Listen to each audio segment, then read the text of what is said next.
Hello, my name is HAPruitt and I'm the author of Anelthalien and the second book in the Anelthalien series, Earth Quaking. And in this video I'm going to do another inside Earth Quaking talk, I guess you could say. And this video is going to revolve around another idea presented in Earth Quaking of how the hard times can either rip us apart or pull us together. So Earth Quaking, the title kind of refers to literal earthquaking, but it also refers to figurative earthquaking. And one of those quaking moments, well, one of those quaking ideas, it's not one moment, it's all through the book, is that the difficult times can either pull us together or rip us apart. So I won't tell you any spoilers, but in the book, certain events happen, certain things are said that make the four main characters, Tad, Kendall, Ella, and Andrew, wonder if they can actually trust each other. And also events that make them understand that they can trust each other. So as I said, I won't tell you exactly what those events are in the book, but I will talk about them a little bit to help you understand the ideas presented in the book. So two characters don't trust each other. And I bet you could guess who they are. I bet you could just guess which two main characters don't get along and don't like each other, and find a reason to not trust each other. And it's because of something you probably can't guess if you haven't read the book. Well, maybe you can't. But anyway, it's because of something about one of the characters that the other one learns. And they feel like because of this new information, they can't trust each other. And a lot of times, that's what happens in our lives. Whenever we learn new information about people, whenever we learn more about people we thought we knew, and then they start to look like people we don't really think we know anymore, it really makes us question, can I trust this person? But we have to, it's not really said like this in the book, but we have to realize that that person, unless they have just started robbing banks or something, and they tell us that, oh, I just started that yesterday, we have to realize that that has always been part of that person. And what is found out between the two characters in the book, it has been part of that person. That quality has always been part of that person. And that just because they revealed it to us, it doesn't mean that we suddenly can't trust them, because it's always been part of them.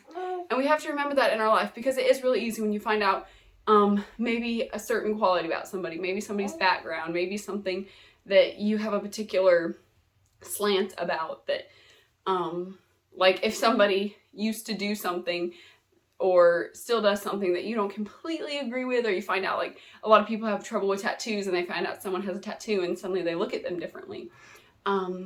Or if, I'm trying not to use the example in the book, or just anything you find out about a person and suddenly you see them in a different light, you've got to remember that that was part of that person before you found out.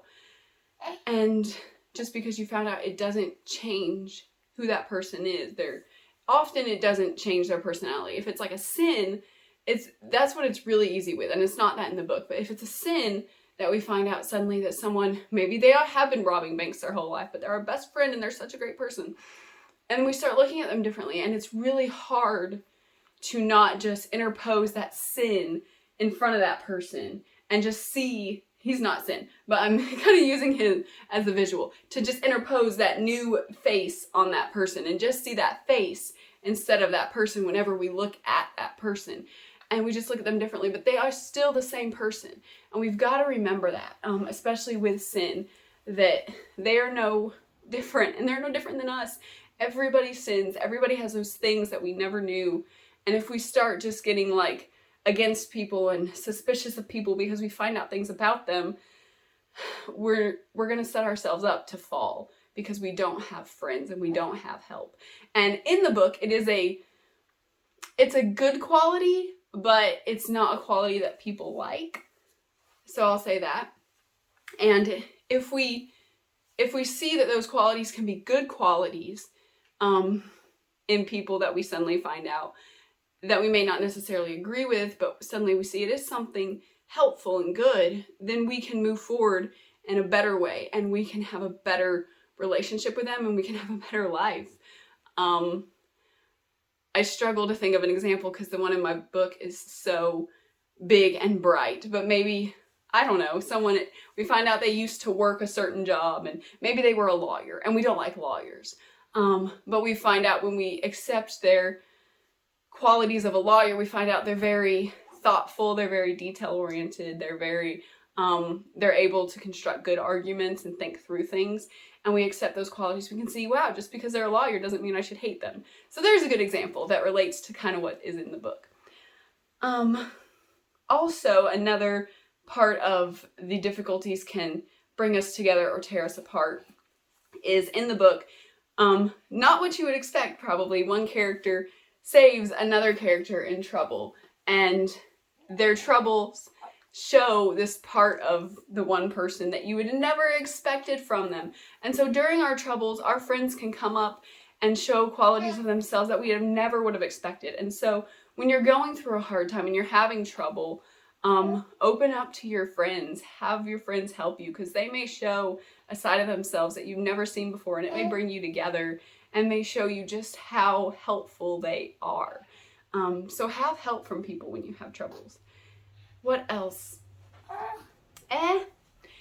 In the book, the characters also, they hear about the makers, that they start to think that they can't trust them. They start to question the makers, like even if they're real. They hear just things, not necessarily from each other, but they hear things that make them wonder if they can trust the makers, if they're real, you know, what can we trust about the makers? Are we really able to have a relationship with them at all?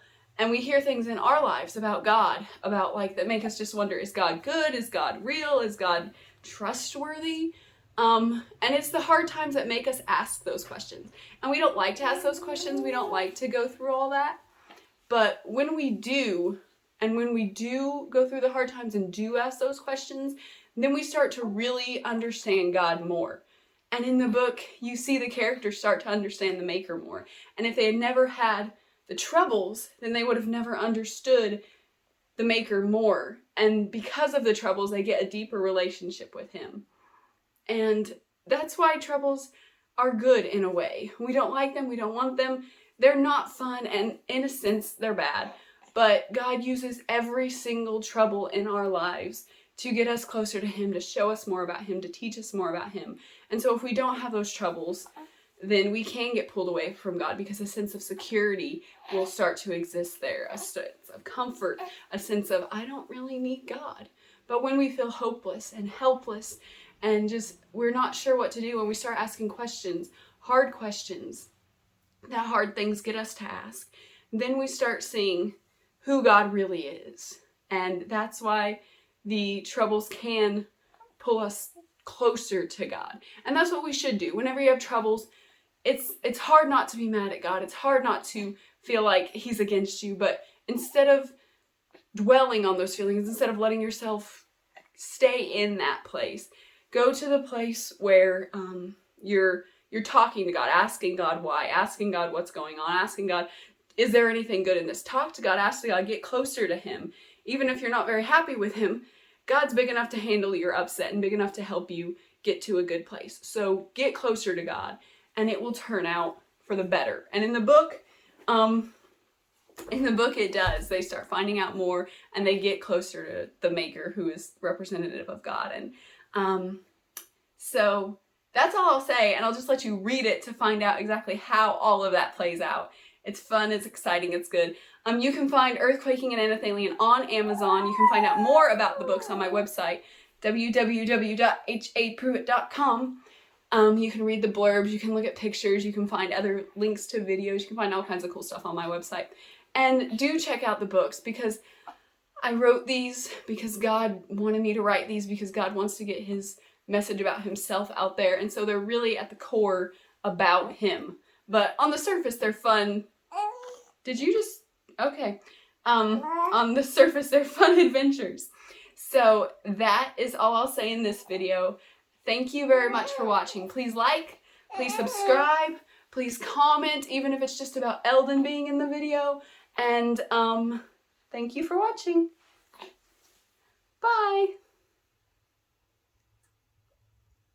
If you want to know more about Anelthalien or HAPruitt, please follow me on Instagram at HAPruitt. You can find me on Amazon as an Amazon author, HAPruitt. Please watch my YouTube channel and all my cool videos on my channel, HAPruitt Anelthalien. You can find me on the Facebook page, HAPruitt Anelthalien. You can follow me on Goodreads by the name HAPruitt and the book Anelthalien, or you can go to my website where so much cool stuff about Anelthalien is. The website is HAPruitt.com. I need to find a chair to do this.